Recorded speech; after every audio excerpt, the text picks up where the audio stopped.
Hello students, welcome to the एडुटाइकी। So ये 8th video है हमारा ईडोम फ्रेजेस का, जो हम अपकमिंग एडीआरई 2.0 एग्जाम को मद्देनजर रखते हुए करा रहे हैं। ठीक है, यहाँ से आपको 5 क्वेश्चंस आ जाएंगे ईडोम फ्रेजेस से। तो अगर आपने इससे पहले के 7 वीडियोस नहीं देखे हैं तो डिस्क्रिप्शन बॉक्स में जाइए, डिस्क्रिप्शन बॉक्स में लिंक दिया हुआ है, वहाँ जाके आप सभी वीडियोस देख सकते हैं। और साथ ही साथ आसाम जीके का भी सेक्शन हम चला रहे हैं। ठीक है, तो उसके लिए भी मैंने डिस्क्रिप्शन बॉक्स में उसका भी लिंक दे दिया है, वो भी जाके देख लीजिए। और उसके अलावा जो करंट अफेयर है, वो जनरल साइंस का सेक्शन है, वो ये सब सब करा रहे हैं, तो वो सब देखते रहिए।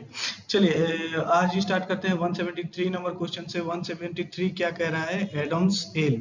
एडम्स एल मतलब होता है पानी। ठीक है, अनएडल्टरेटेड वाटर, सिर्फ पानी याद रखिए ना, होगा। ठीक है, इसमें ग्रीक व्रीक वाला बहुत कहानी है। तो एडम सेल मतलब क्या होता है? वाटर। थोड़ा फास्ट कराऊंगा आज क्योंकि मतलब थोड़ा ज़्यादा है। और इसके बाद देखिए 2 और वीडियोस दूंगा। ठीक है, एडम फ्रेजेस का जो इम्पोर्टेंट मुझे लगता है कि आ सकता है।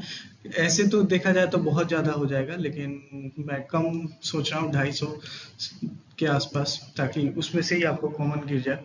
और देखिए चांसेस है कि इसी में से आना चाहिए। श्योर शॉट तो नहीं कह सकता, लेकिन आना चाहिए। ठीक है, क्योंकि कोई भी श्योर शॉट नहीं दे सकता। इडोम फ्रेज है ही इतना ज्यादा कि आपको उसमें से कॉमन मिल जाए, वो बहुत बड़ा बात है। तो 250 में से मेरे हिसाब से 4 आ जाने चाहिए। ठीक है, 5 क्वेश्चन उसमें से। चलिए नेक्स्ट पे आ जाते हैं, 174 नंबर पे आ जाते हैं। वो क्या कह रहा है? To steal a march. To steal a march मतलब दूसरे से अच्छा करने का, अच्छा प्रदर्शन करने का मतलब जो भावना होता है ना, माने जो ये होता है, उसी को बोलते हैं टू स्टील अ मार्च। देखिए मीनिंग क्या कह रहा है? मीनिंग कह रहा है टू आउटशाइन। टू आउटशाइन, दूसरा से बेहतर, अच्छा प्रदर्शन करना। ठीक है, चलिए नेक्स्ट 175 पे आ जाते हैं। 175 है इन अ जेफी। इन अ जेफी, इन अ जेफी में मतलब जो बहुत जल्दी हो जाए। ठीक है, देखिए मीनिंग क्या कह रहा है? मीनिंग है something that is done very quickly, जो मतलब बहुत जल्दी कर दिया जाए कोई भी चीज। ऐसा चीज जो बहुत जल्दी, something that is done very quickly, जो कि बहुत जल्दी कर दिया जा सकता है, ऐसा काम। चलिए याद रखिएगा, इनर्जी मतलब बहुत जल्दी कर दिया जाने वाला काम। चलिए 176 पे आ जाता है। वो क्या कह रहा है question? On tenter hook. On tenter hook, इसका मतलब क्या होता है? Waiting nervously. ठीक है, फॉर समथिंग टू हैपन, मतलब कुछ ऐसा चीज के माने होने के ऊपर नर्वस हो जाना, कि मतलब वेट करना कि ऐसा कुछ हो सकता है। तो वही मीनिंग प्रदर्शित करा है। यहाँ भी क्या लिखा हुआ है? इन एंग्शियस सस्पेंस, मतलब आप सस्पेंस में है, टेंस में है कि आने वाले समय में पता नहीं कैसा होगा, क्या होगा। तो उस तरह के समय को क्या कहेंगे? On tenter hook. ठीक है, चलिए नेक्स्ट पे आ जाते हैं। नेक्स्ट क्या है? द 177 नंबर में क्या है कि the thin end of the wedge. तो the thin end of the wedge मतलब क्या होगा? देखिए ये होता है स्टार्ट ऑफ हार्मफुल डेवलपमेंट। तो स्टार्ट ऑफ हार्मफुल डेवलपमेंट कैसा मतलब? देखिए ऐसा चीज जो जिसका बिगिनिंग जो है वो मतलब बिगर हो, हार्मफुल हो, डेंजर हो। ठीक है, इस तरह का माने जिसका बिगिनिंग जो है वो हार्मफुल डेवलपमेंट के रूप में हो जाए। ठीक है, उस तरह के चीज को क्या बोलेंगे हम? The thin and of the veg. ठीक है, the thin and of the wedge मतलब स्टार्ट हुआ और बहुत हार्मफुल डेवलपमेंट हो गया उसके स्टार्ट, माने स्टार्ट के बाद। ठीक है, मतलब बिगिनिंग ऑफ हार्मफुल डेंजर। ठीक है, चलिए नेक्स्ट पे आ जाते हैं। 178 नंबर है। क्या कह रहा है? To accept the gauntlet. काफी इंपॉर्टेंट है। ठीक है, बहुत ज्यादा इंपॉर्टेंट है। जिसको मैं बोल दे रहा हूँ बहुत ज्यादा इंपॉर्टेंट है, उसको ध्यान दीजिएगा ज्यादा से। तो क्या बोल रहा है question? To accept the gauntlet. Idiom क्या है? To accept the gauntlet. तो मतलब मीनिंग क्या होगा? To accept the challenge. ठीक है, मीनिंग क्या होगा इसका? टू एक्सेप्ट द चैलेंज मतलब चैलेंज एक्सेप्ट कर लेना, चैलेंज को एक्सेप्ट कर लेना। ठीक है, किसी का भी दिया हुआ चैलेंज को एक्सेप्ट कर लेना, तो उसको क्या बोलेंगे? To accept the gauntlet. ठीक है, देखिए ना, गनलेट एक्सेप्ट कर लेना, गनलेट मतलब क्या है? चैलेंज। सोच के ऐसा याद कर लीजिए, समझे कि टू एक्सेप्ट द गनलेट मतलब टू एक्सेप्ट द चैलेंज। ठीक है, चलिए नेक्स्ट पे आ जाते हैं। 179 नंबर पे है। देखिए डैम्प स्क्विप। डैम्प स्क्विप। ठीक है, डैम्प स्क्विप मतलब क्या होता है? मतलब कंप्लीट फेलियर टाइप का। देखिए किस तरह का फेलियर, मतलब किसी चीज पे डिसअपॉइंटमेंट मैंने होना, ठीक है, डिसअपॉइंट होना कि हाँ मतलब एक्सपेक्टेशन था कि मतलब हम ऐसा जीत जाएंगे लेकिन फिर भी हार गए, तो उस तरह का जो सिचुएशन आए, जो फेलियर हो जाए, तो उस तरह को क्या बोलेंगे, डैम क्विट। ठीक है, dam quit, quit, dam quick मतलब कंप्लीट फेलियर। ठीक है, चलिए नेक्स्ट 180 पे आ जाते हैं। 180 क्या है, राइज लाइक अ फोनिक्स। फोनिक्स क्या होता है, ग्रीक का एक पक्षी है जो मर के भी फिर जिंदा हो जाता है, इस तरह का। ठीक है, तो फोनिक्स उसी को कहते हैं, ये जान लीजिए, कभी कभी वोकेबुलरी में भी आ जाता है तो काम आएगा। तो राइज लाइक अ फोनिक्स मतलब क्या होगा, सक्सेसफुल बनना। ठीक है, इस तरह का कुछ होगा। ठीक है, तो राइज लाइक अ फोनिक्स में टू बिकम सक्सेसफुल अगेन, फिर से मतलब सक्सेसफुल हो जाना, पुनः सक्सेसफुल होना। क्यों इसमें पुनः सक्सेसफुल वाला बात है, क्योंकि ये जो फोनिक्स है मर के फिर उसके ये से राख से जिंदा हो जाता है, इस तरह का है, तो उसका पुनर्जन्म होता है ना, तो सक्सेसफुल भी हुआ अगेन, फिर से। ठीक है, चलिए, टू बिकम सक्सेसफुल अगेन क्या है, मीनिंग किसका है, राइज लाइक अ फोनिक्स का। चलिए नेक्स्ट पे आ जाते हैं, bear the Palam. Bear the Palam मतलब जैसे जीत जाना। ठीक है, इससे पहले हमने क्या पढ़ा था, ग्रीस द पालम। ठीक है, उसका मीनिंग बताइएगा, तो काफी इजी है, उसे भी मैंने समझा के ही बताया था। दोनों ही इंपॉर्टेंट है, बियर द पालम भी और ग्रीस द पालम भी। चलिए तो यहाँ क्या पढ़ रहे हैं, bear the Palam. Bear the Palam मतलब जीत जाना। देखिए इसका यूज कैसे करेंगे, जैसे एक सेंटेंस होगा, Abhijit bored the palm in the competition. ठीक है, तो इस तरह से बियर द पालम मतलब जीत जाना। चलिए 182 पे आ जाते हैं। 182 नंबर क्या है, to make up one's mind. To make up one's mind मतलब टू मेक अ डिसीजन। ठीक है, कि कोई डिसीजन लेना, डिसाइड करना। ठीक है, तो टू मेकअप वंस माइंड, तो मेकअप वंस माइंड मतलब अरे इसको अपना माइंड का मेकअप कर लेना। ठीक है, ऐसे याद करने के लिए मैं बता रहा हूँ, माइंड को मेकअप करना। हाँ ठीक है, चलो यार ये डिसीजन ले लिया, ये डिसाइड कर लिया, तो उससे याद कर लीजिएगा, make up, to make a decision और डिसाइड करना। ठीक है, चलिए नेक्स्ट 183 पे आ जाते हैं। 183 क्या कह रहा है, आउट ऑफ प्रिंट। देखिए आउट ऑफ प्रिंट मतलब जैसे पब्लिशर है, ठीक है, उसके पास अब वो चीज अवेलेबल नहीं है कि वो पब्लिश कर सके, जैसे पुस्तक को छाप सके, क्योंकि उसका पास मेन मटेरियल था ही नहीं। तो इस तरह से होता है। देखिए मीनिंग यहाँ क्या कर रहा है, मीनिंग कह रहा है कि a book no longer available from the publisher. ठीक है, तो एक ऐसा बुक जिसको मतलब अब अवेलेबल नहीं है, जो प्रकाशक के पास उपलब्ध ही नहीं है। ठीक है, इस तरह को क्या बोलेंगे, आउट ऑफ प्रिंट। ठीक है, चलिए नेक्स्ट क्या होगा, नेक्स्ट 184 नंबर है, on thin ice. On thin ice मतलब रिक्सी सिचुएशन में। ठीक है, तो मीनिंग यहाँ क्या कर रहा है, इन अ प्रिकॉशियस और रिक्सी सिचुएशन। इन अ प्रिकॉशियस और रिक्सी सिचुएशन मतलब प्रिकॉशियस या रिक्सी सिचुएशन। ठीक है, में ऑन थिन आइस। चलिए नेक्स्ट पे आ जाते हैं 185 नंबर पे। 185 नंबर क्या है, not one's cup of tea. ठीक है, not one's cup of tea, इसका मतलब क्या होगा कि देखिए नॉट वंस चॉइस और प्रेफरेंस, अपना चॉइस और प्रेफरेंस ना होना। ठीक है, तो not one's cup of tea. ठीक है, वंस कप ऑफ टी मतलब कोई भी चॉइस और प्रेफरेंस नहीं होना। ठीक है, कोई भी चॉइस और प्रेफरेंस नहीं होना अपना। चलिए 186 नंबर पे आते हैं, इन बैड टेस्ट। इन बैड टेस्ट मतलब ऐसा खराब अनुभव टाइप का। ठीक है, नॉट सुटेबल और ऑफेंसिव। ठीक है, मीनिंग यहाँ पे क्या है, नॉट सुटेबल और ऑफेंसिव मतलब खराब यादें, बैड, अच्छा अनुभव नहीं होना टाइप का। ठीक है, चलिए इन बैड टेस्ट। चलिए नेक्स्ट 187 पे आ जाते हैं। 187 है, to have at one's finger tips. अरे मैंने एकदम यार, लोग बोलते हैं ना क्या, एकदम मुंह पे रटा हुआ है, उंगलियों में रटा हुआ है, एकदम झट झट झट बोल देता है, उस तरह का होता है। ये बहुत इजी है, पढ़ के ही समझिएगा, to have at one's finger tips.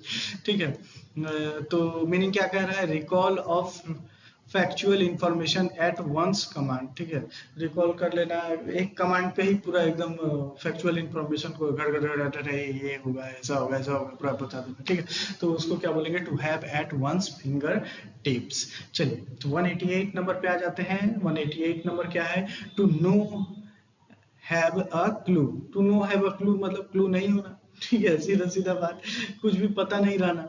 ये पढ़ के ही समझ में आ रहा है, ठीक है। तो ये क्या मीनिंग है इसका, to know, to not know about something, किसी चीज के बारे में कोई भी जानकारी नहीं होना, ठीक है। मतलब कोई क्लू नहीं है, मतलब क्या है, जानकारी नहीं है। नो है, to no have a clue मतलब कोई जानकारी ना होना किसी चीज के बारे में। चलिए नेक्स्ट पे आ जाते हैं। नेक्स्ट आ जाते हैं 189 पे। देखिए काफी इंपॉर्टेंट है, इन ब्लैक एंड व्हाइट, काफी बार आया हुआ है एग्जाम में, ठीक है। इन ब्लैक एंड व्हाइट मतलब इसका मीनिंग होता है श्योर होना, स्पष्ट होना, एकदम क्लियर होना, इस तरह का, ठीक है। तो मीनिंग क्या है यहाँ पे, a very clear choice that causes no confusion, एक ऐसा चॉइस जो आपको, आपके मन में जिसके प्रति कोई कंफ्यूजन ना हो, ठीक है।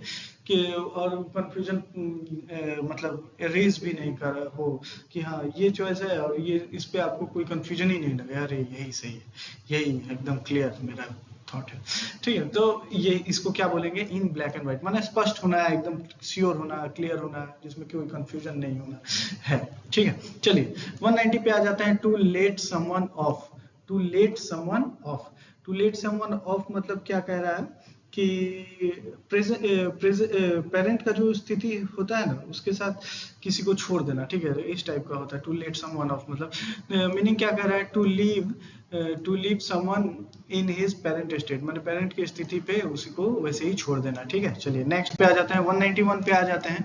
Gate the message, gate the message मतलब क्या है, गेट द मैसेज मतलब होता है अंडरस्टैंडिंग बढ़ाना किसी एक्शन के बाद, जो अंडरस्टैंडिंग लोगों का बढ़ता है किसी कोई चीज के होने के बाद कि हाँ ऐसा नहीं करना चाहिए या ऐसा होना चाहिए, वैसा अंडरस्टैंडिंग जो कोई चीज होने के बाद जो बनता है ना, उसको बोलते हैं, क्या बोलते हैं, गेट द मैसेज। मतलब अरे सीधा सीधा देख रहा है, you get the message no, ऐसा नहीं बोलता है लोग। तो यू गेट द मैसेज मतलब आप समझ गए ना, ऐसा करना है आपको, ये इंस्ट्रक्शन मैंने दे दिया है। तो वही मीनिंग प्रदर्शित यहाँ भी लिखा हुआ है, क्या लिखा हुआ है, understand what is implemented by remark और एक्शन, किसी रिमार्क और एक्शन के बाद जो अंडरस्टैंडिंग आपने इम्प्लीमेंट किया है, ठीक है, उसी को बोल रहे हैं। चलिए 192 पे आ जाते हैं। 192 है to go off the air. देखिए ऑन द एयर मतलब आपने सुना ही होगा रेडियो जॉकी वगैरह लोग को बोलते हुए, चलिए हम ऑन एयर आ गए हैं, ठीक है। तो मतलब क्या ऑन एयर आ गए, मतलब ब्रॉडकास्टिंग चालू हो गया है हमारा। और ऑफ ऑफ द एयर बोलेंगे तो मतलब क्या बोलेगा, बंद हो गया ना, इस तरह से समझिए।